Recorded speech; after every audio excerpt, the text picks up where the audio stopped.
What is going on, everybody? Today we're going to be doing a quick unboxing and review for the Hyperkin Duke controller for the Xbox One and Windows PC. When the original Xbox was released back in 2001, it came with this absolutely massive controller, and you either loved it or you hated it. There was not a whole lot of in between here. There was such a large amount of negative feedback for that controller that just within a few months, Microsoft completely redesigned it and released it as the S controller. Now, I love the original Duke controller for the Xbox, so when I saw this re-release from Hyperkin, I was pretty excited. There are two versions of this. There's the original black, and there's this Halo translucent green, which coincidentally perfectly matches the original Halo Xbox that I have. So this was an immediate impulse buy. I knew I had to have this one.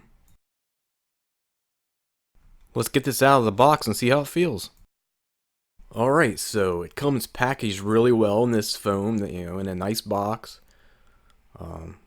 Right off the bat, the plastic feels exactly like the original in my opinion. And it comes with probably a 9 or 10 foot USB cable.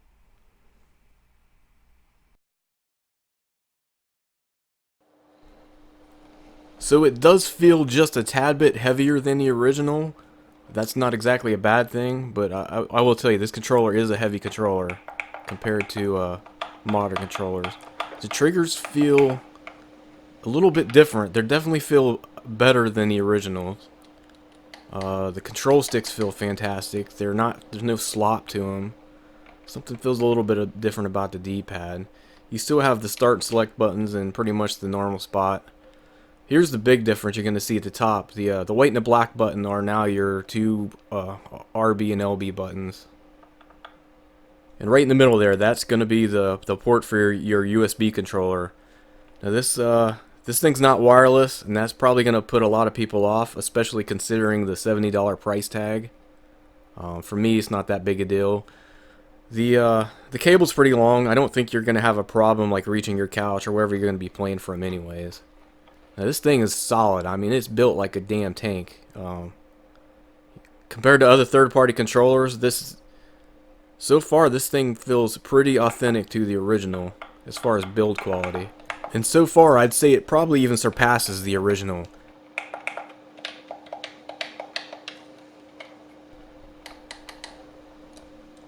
Let's just get this plastic off of here. Ooh, look how shiny. Alright, so just to give you an idea of how absolutely huge this thing is, that blue controller, that's the redesigned original Xbox, the S controller, and obviously the Xbox One is below it. Now the Xbox S, that's not a small controller itself, so you can see next to the Xbox One how big that one is. So the Duke still is just a massive controller, and it's honestly not going to be for everybody. But I really like it so far, and I'm okay with the pretty steep price tag. Okay, let me show you something pretty cool here when you plug the controller in. Check that centerpiece out. So that's displaying the original Xbox startup screen. So that's pretty awesome. That's a nice feature. It doesn't do anything else. It just plays that, but I think that's cool instead of just having like the old jewel that used to be there. Right, overall, the build quality is pretty astounding actually for a third-party controller. I think it surpasses the original in about every single way. The analog sticks feel great. The buttons feel fantastic. The triggers feel better than the original. You're probably going to have a little bit of a learning curve getting back into this thing just because the colored buttons are offset a little bit, so you may have some difficulties like, reloading and crouching and all that stuff. Alright, so how about we play around with this for a little bit and see, how it does in some actual practical use. Alright guys, I wasn't sure what would be a good game to demonstrate this controller with, so I went ahead and I put in the original Black Ops. Playing something like Call of Duty or Battlefield, you're going to want your control sticks to be... You're probably used to them to be in a certain way, to have a certain feel to them. So I figured this would be a good game to try that out on. I just went ahead and set up a local game with bots. So I haven't played Black Ops in a long time. I've been playing more Battlefield. So this could get a little wonky. Alright, let me just get a feel for this control stick here. So right off the bat, we've taken the lead. I'm not sure if this is going to be my first choice for competitive shooters. We've lost the lead. Let me just fool around with it for a minute here before I say that, before I make that decision.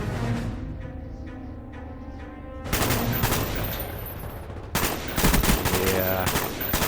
God damn it. Enemy spy plane incoming. Come on, man. Alright. Alright, so here's the thing. You're probably used to your control sticks feeling a certain way, you know, a certain length, the throw distance. Here's the thing about this controller that I've noticed so far. The control sticks sit a little bit higher than the Xbox One sticks. And the throw seems to be a little bit farther, so it ends up being real, like, twitchy. You can see when I'm aiming, I'm, like, off, you know? Like, right there, like, what the hell? Now, some of you guys might like that. I know some people like a taller control stick. They'll put those Control Freak extenders on, you know, for sniping and all that stuff. So this might be something that you're looking for. For me, I'm probably gonna stick with the Xbox One controllers just because I'm used to that. I'll end up using this on my PC for, I don't know, playing Ark or something probably. I still think it's an awesome controller. It's just it'll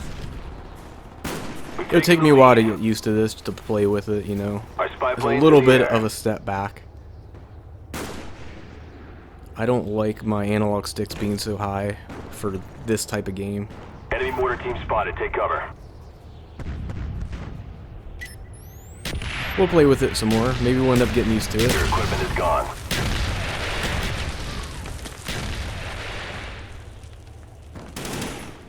Heads up. Enemy RCXD. It's just a little bit harder for me to aim with this, you know, to be accurate. Everything else is fine. The buttons feel really good.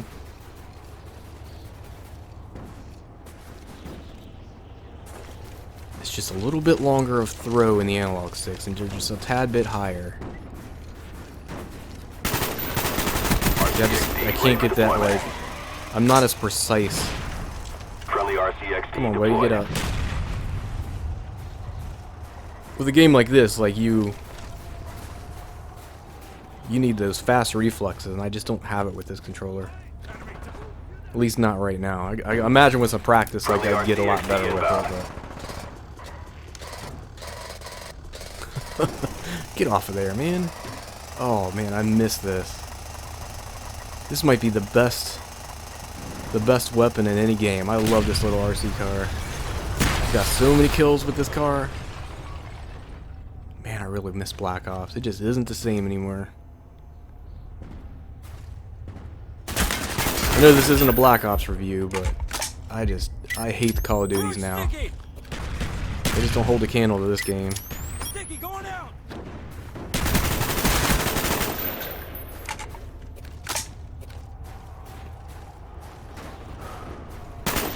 Napalm strike waiting for your Oh, there we go.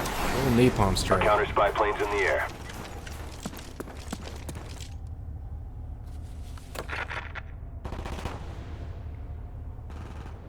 Friendly napalm strike. Yeah, on the that way. was probably a bad spot. Should have put it by the crane. And nothing. Let me just fool around with the Friendly RCXD deployed. sensitivity here. So that's a little bit better, but it just it aims too Our slow spy now. plane's in the Yeah, air. try it right there. That's not as bad.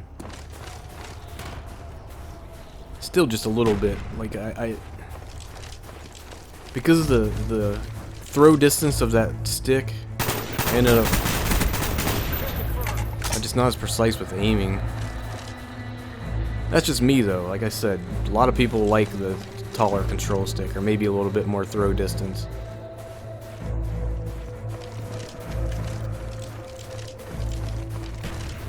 So far it's pretty comfortable. I mean, it's for I never had deployment. problems with the original one, like, you know, being uncomfortable playing a long amount of time with it.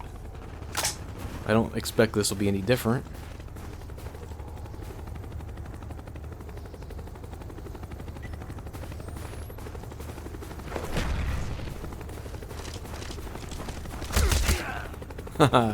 Oh, you bastard.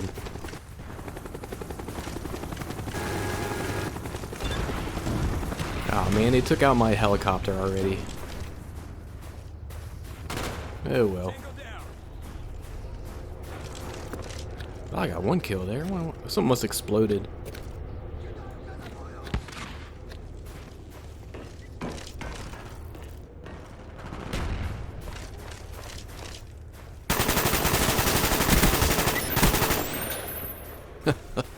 Yeah, it shouldn't take me that long to take somebody down. It'll just take me a little bit of practice to get used to it again.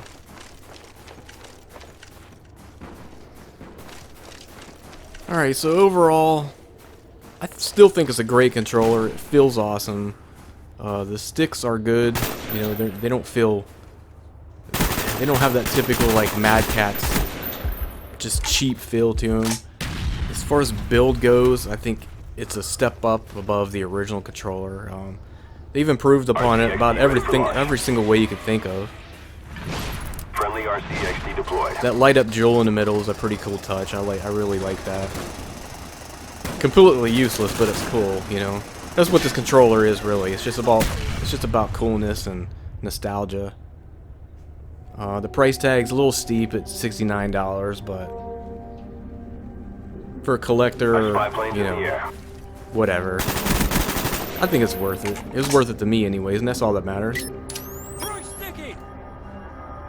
Napalm strike awaiting orders.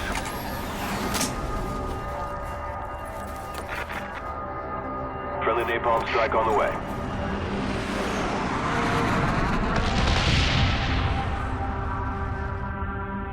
Now I can't believe I didn't get anything with that. Look at, he's right in the he's right in the flames, man. Oh, jeez.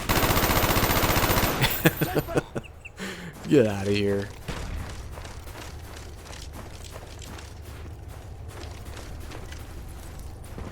Planting Claymore.